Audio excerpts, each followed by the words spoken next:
Oi, pessoal, boa tarde. Hoje a gente vai dar continuidade à nossa matéria. Vamos continuar com o direito coletivo do trabalho. Para quem está acompanhando pelo material didático disponível no Unifon Online, nas notas de aula, né? Vamos começar hoje com a unidade 7, a nota de aula da unidade 7. Hoje eu quero falar sobre a estrutura sindical, né? A estrutura da nossa organização sindical brasileira. E aí, gente, vou falar primeiro da estrutura externa e depois eu falo da estrutura interna dos sindicatos. Em relação à estrutura externa, você deve saber que as nossas entidades sindicais se organizam em uma estrutura piramidal, tá? É um pirâmide, em que na base nós temos os sindicatos, que apresentam a estrutura que a gente já conhece, que deve ser um sindicato de categoria profissional ou econômica, né? Quer dizer, que representa interesses de empregados ou de empregadores, não é possível sindicatos mistos, e que eles precisam defender aquela categoria específica, ou uma categoria diferenciada, como eu já falei para vocês no vídeo anterior. E os sindicatos, eles se organizam em uma estrutura base mínima, que é a do município, né? Já falamos sobre isso. Então, os sindicatos, né, que são a associação para a defesa de interesses comuns ou de empregados ou de empregadores naquela base municipal mínima municipal, integram o que a gente chama de base da pirâmide da nossa estrutura sindical. Mas além dos sindicatos, é possível haver a formação de federações. Aí a gente vai para o segundo nível da pirâmide, para quem estiver anotando aí. As federações são a reunião de pelo menos 5 sindicatos, tá certo? Tá lá no artigo 534 da CLT. 5 sindicatos da mesma categoria econômica ou profissional podem se reunir e criarem uma federação, tá certo? Então, 5 sindicatos de professores, por exemplo, sindicatos de professores de Fortaleza, de Sobral, do Crato, do Quixadá, e, sei lá, de Quixeramobim, de 5 municípios, 5 sindicatos podem formar uma federação, certo? Que tá no segundo nível, né, da nossa estrutura piramidal. E no terceiro nível, no topo, nós temos as confederações, que consistem na reunião de pelo menos 3 federações, tá certo? Previstas lá no artigo 535 da CLT. Então, gente, as confederações são a reunião de pelo menos 3 federações e as federações, por sua vez, são a reunião de pelo menos 5 sindicatos, todos eles da mesma categoria. Tanto as confederações integram 3 federações que representam a mesma categoria econômica ou profissional, como as federações também são reunidas por 5 sindicatos, pelo menos, também da mesma categoria profissional ou econômica, tá? E qual é o grande papel das federações e das confederações? É representar os filiados, é representar os integrantes da categoria, na verdade. Quando o sindicato não existir, né, então as federações, elas podem representar subsidiariamente os integrantes daquela categoria, e as confederações também, quando não há a presença dos sindicatos e nem das federações, né? Tô querendo dizer aqui, as federações podem representar os integrantes da categoria quando não houver sindicato, e as confederações podem representar os interesses dos integrantes da categoria de forma subsidiária quando não houver sindicatos e federações. Além disso, gente, por ser uma organização maior, às vezes tem mais poder de barganha, às vezes tem mais poder de negociação, né? E participam também de negociações trabalhistas, participam de movimentos, né? De manifestações populares também, políticas, mas não podem assinar acordos ou convenções coletivas de trabalho, porque aí fica a cargo realmente do sindicato daquela categoria, tá? A não ser, né, na falta dos sindicatos, como eu disse, as federações e as confederações fazem esse papel de representatividade subsidiária, tá? Além das federações e das confederações, existem ainda as centrais sindicais. As centrais sindicais, gente, são também entidades de representação de trabalhadores, tá? E aí é especificamente de trabalhadores, prevista na Lei 11.648 de 2008, mas que não integram a estrutura piramidal que eu falei para vocês agora, tá? O topo da nossa estrutura piramidal para nas confederações. Então, temos os sindicatos, as federações e as confederações. As centrais sindicais, elas ficam de lado, elas não integram a estrutura piramidal, elas não integram a estrutura corporativista dos nossos sindicatos, porque as centrais sindicais, elas têm um outro objetivo. Elas são a reunião de sindicatos de várias atividades econômicas diferentes, todas elas representando interesses de trabalhadores.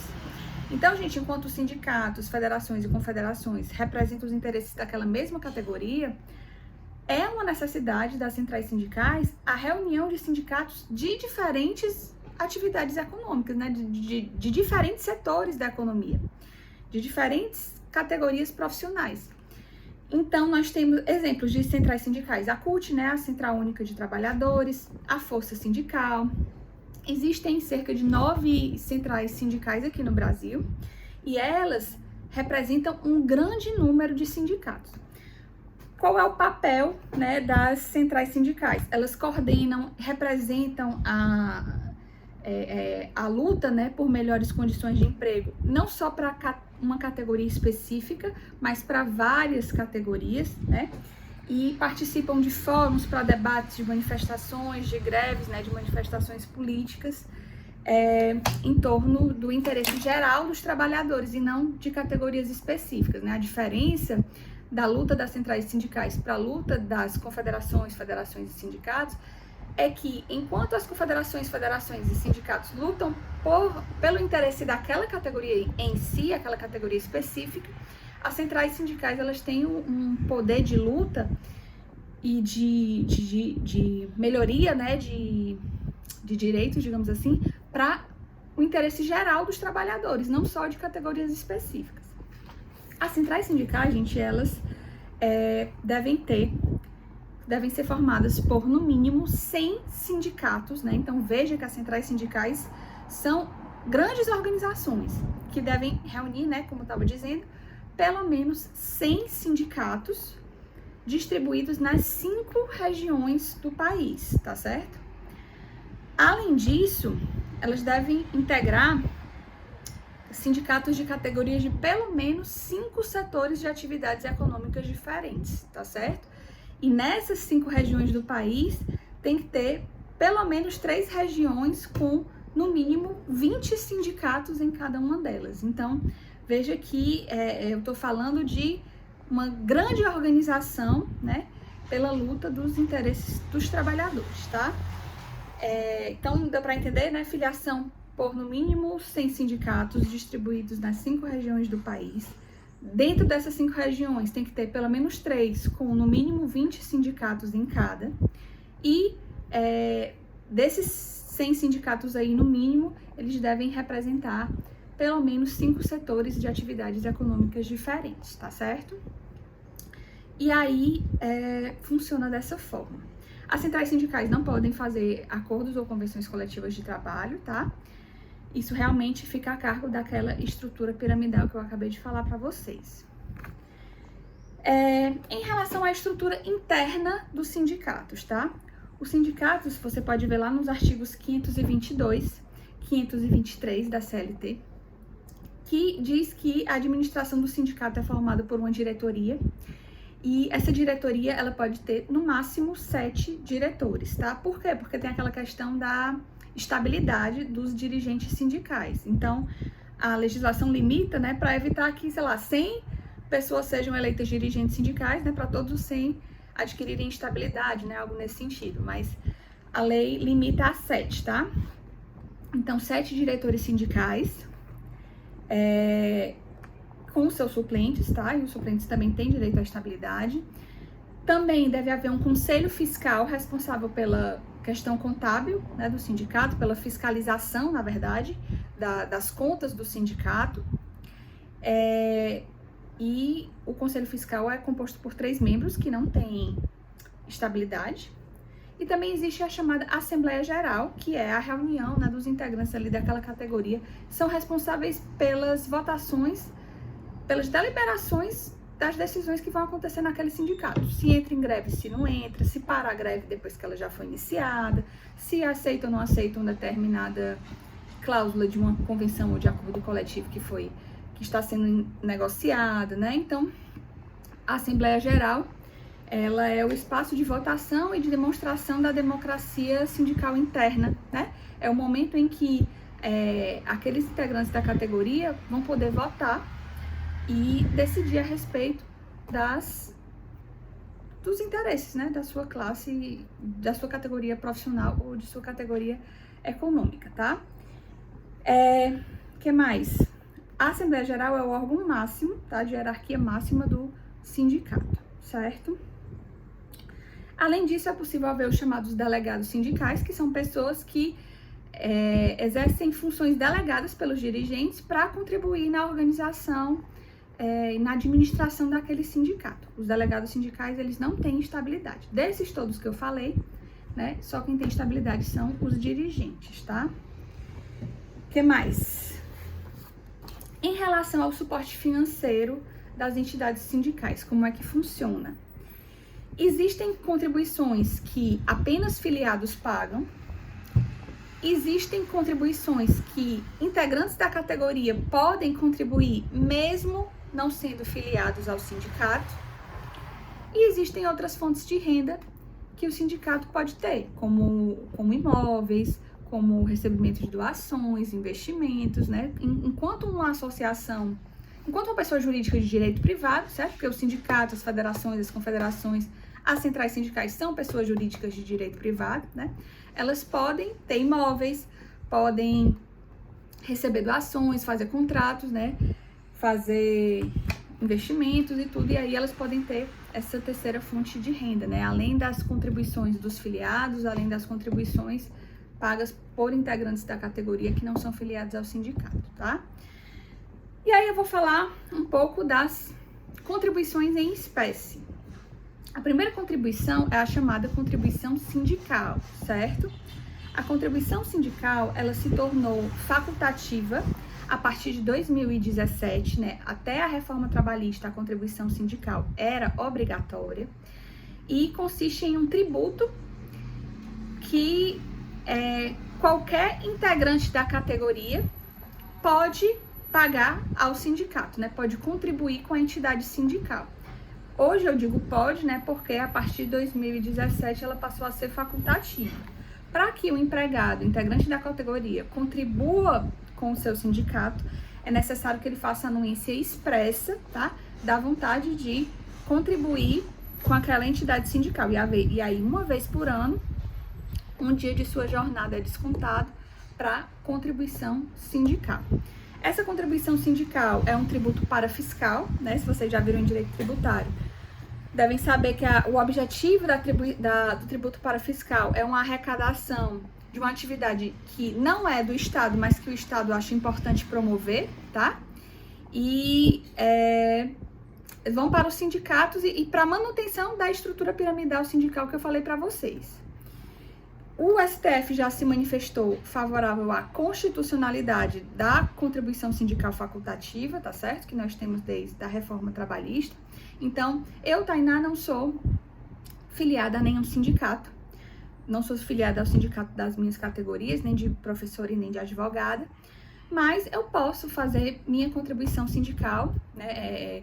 Contribuir com esse tributo para fortalecimento e para manutenção da estrutura sindical da categoria, das duas categorias que eu integro, né?